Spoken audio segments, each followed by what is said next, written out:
Bonjour, heureux de vous retrouver sur TV Land, c'est votre émission sur l'étoile, votre émission qui parle de sorties ciné cette semaine sur nos écrans. On va commencer par Kaamelott, premier volet. Alors, c'est l'histoire de cette fameuse série qui a été diffusée sur M6. Alors c'est l'histoire du tyrannique Lancelot du Lac et ses mercenaires saxons qui font régner la terreur sur le royaume de l'ogre. Alors les dieux sont pas très contents. Ce qu'ils font, ils font appel à Arthur Pendragon, pour qu'il revienne sur le royaume de l'ogre, et c'est l'avènement de la résistance. Arthur parviendra-t-il à fédérer le clan rebelle, renverser son rival, reprendre Kaamelott et restaurer la paix sur l'île de Bretagne? C'est une comédie d'Alexandre Astier, avec évidemment Alexandre Astier. Ça s'appelle Kaamelott premier volet. Il y a de l'humour qui est omniprésent et qui fait mouche, sans parler d'une qualité visuelle très rare. Ça, il faut quand même le signaler. Comme annoncé, Arthur est de retour. Pas besoin d'attendre longtemps avant de le voir apparaître grâce à Guillaume Gallienne, qui rentre parfaitement dans l'univers Kaamelott, tout comme Clovis Cornillac. Et après 10 ans de dépression, Arthur retrouve avec émotion son royaume en perdition, mais il essaie de montrer le contraire. Ses actes prouvent son attachement pour son royaume, évidemment. Ça s'appelle Kaamelott premier volet, c'est d'Alexandre Astier. Entraîner les troupes,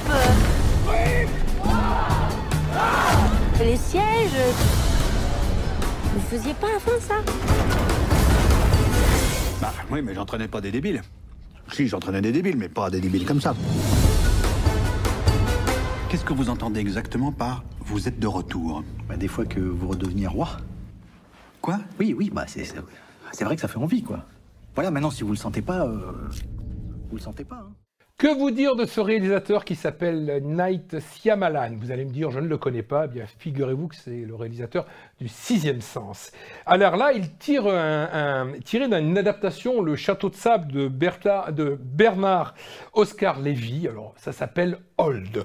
C'est un couple qui va en vacances dans les tropiques, en famille, évidemment, et qui s'arrête quelques heures sur une île isolée.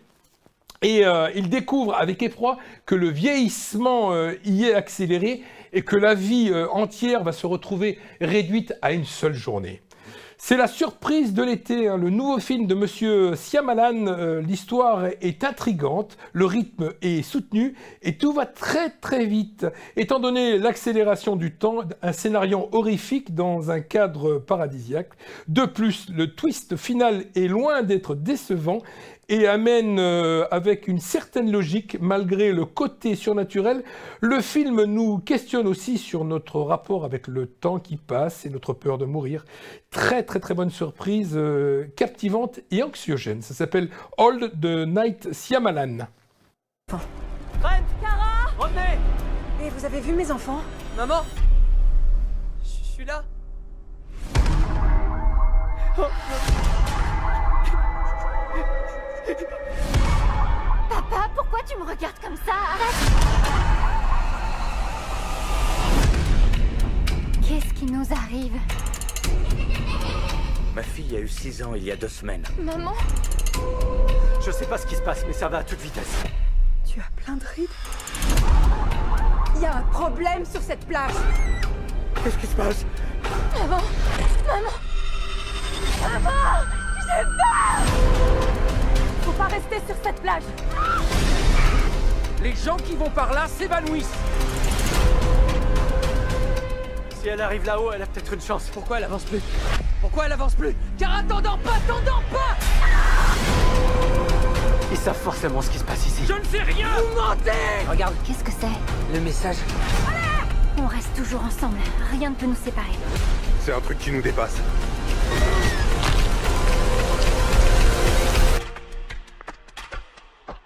Oh non. On n'est pas ici par hasard.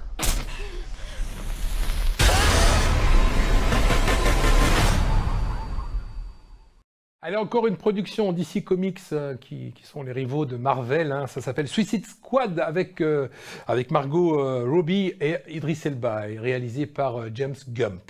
Eh bien, ça se passe dans une prison ultra sophistiquée et sécurisée, dotée d'un taux de mortalité le plus élevé des États-Unis. Et tous les détenus, et ce sont les pires méchants de la planète, hein, essayent de sortir selon tous les moyens. Et ils veulent, y compris ils rejoindront, s'ils veulent, la Suicide Squad. La mission mortelle du jour est d'assembler une belle collection d'escrocs et notamment il faut les armer lourdement et jeter-les sur une île lointaine et bourrée d'ennemis, le Corto Maltese. L'escouade est lancée dans une mission de recherche et de destruction. Alors, il faut savoir que James Gunn, le réalisateur, arrive à faire un petit miracle à petit niveau, vraiment à plusieurs niveaux, hein, et faire un pur comic books movie ultra référencé et respectueux du genre, créer un gros blockbuster d'action à 200 km/h avec de la viande sur les murs. Alors attention, âme sensible, s'abstenir. C'est vraiment un vrai film de fans irrévérencieux qui pioche autant dans les films de guerre que dans la comédie noire et potache. Ça s'appelle Suicide Squad de James Gunn et c'est sur nos écrans. Non, du tout. Donc, non. Ok. On y va. C'est du suicide. Ouais, c'est notre spécialité. Je suis un super-héros!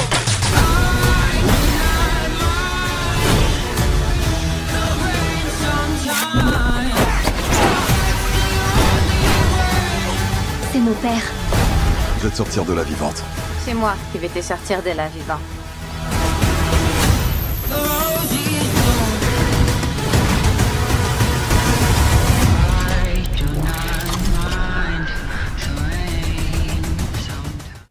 Nouveau film français, Profession du père, de Jean-Pierre Améris avec l'excellent Benoît Poelvoorde et Audrey Dana.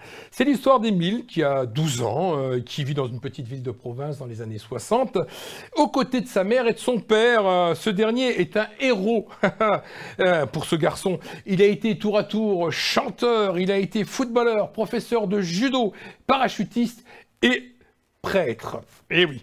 Et ce père, va lui confier la mission dangereuse de sauver l'Algérie en tuant le général de Gaulle, rien que cela. Pas facile pour un enfant de 12 ans d'avoir pour père un homme qui pour lui fait figure de héros, mais qui est complètement mythomane. C'est dans le roman homonyme de Sorge Chalandon que Jean-Pierre Améris est allé chercher la matière de son film, lui qui avait eu également un père mythomane. Traité avec beaucoup de justesse, de fragilité, interprété avec brio, et ça je ne cesserai de le dire, par l'immense Benoît Poelvoorde. La mise en scène est juste, la caméra ne juge pas les personnages. C'est un film touchant et parfois dur. Film que je vous conseille qui s'appelle Profession du père de Jean-Pierre Améris. Vous mesurez la gravité des choses? Vous avez raison. Notre enfant est complètement fou. Putain, fais voir. Hein. Ça va. Tu peux me raconter, tu sais. Vous êtes tous les deux contre moi? C'est pour toi, je voulais tuer De Gaulle! T'as un petit problème! C'est toi qui es fou, papa.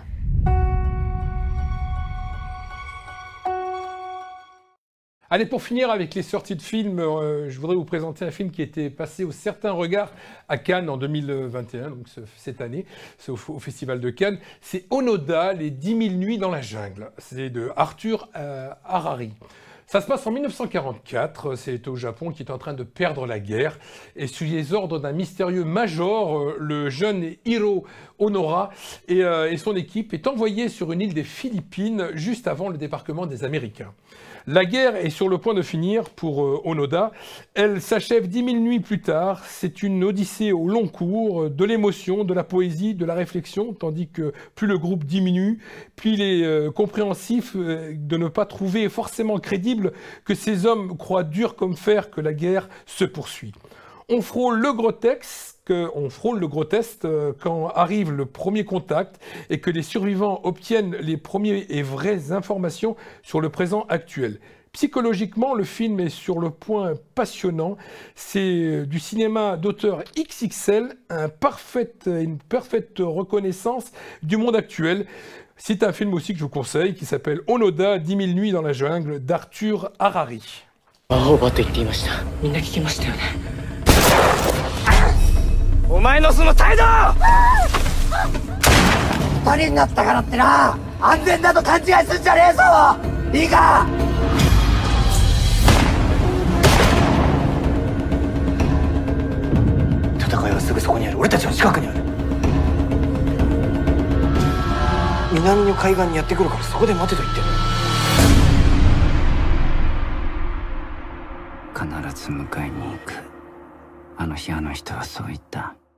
Et avant de nous quitter, on va retrouver la bande-annonce quand même de la Palme d'Or de Cannes 2021.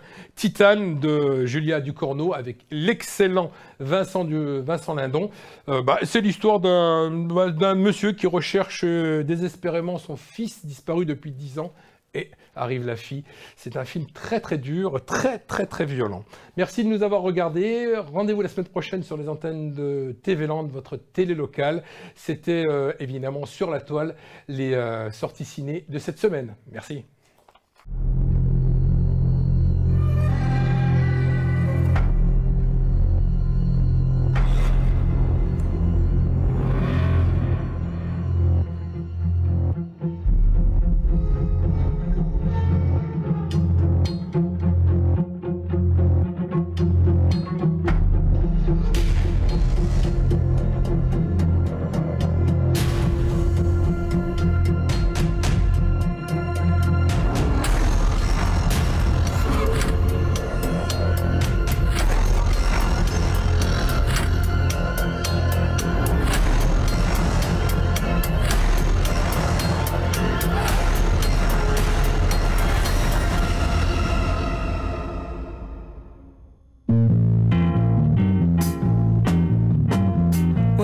Told me about her, the way she lied, but it's too late to say you're sorry.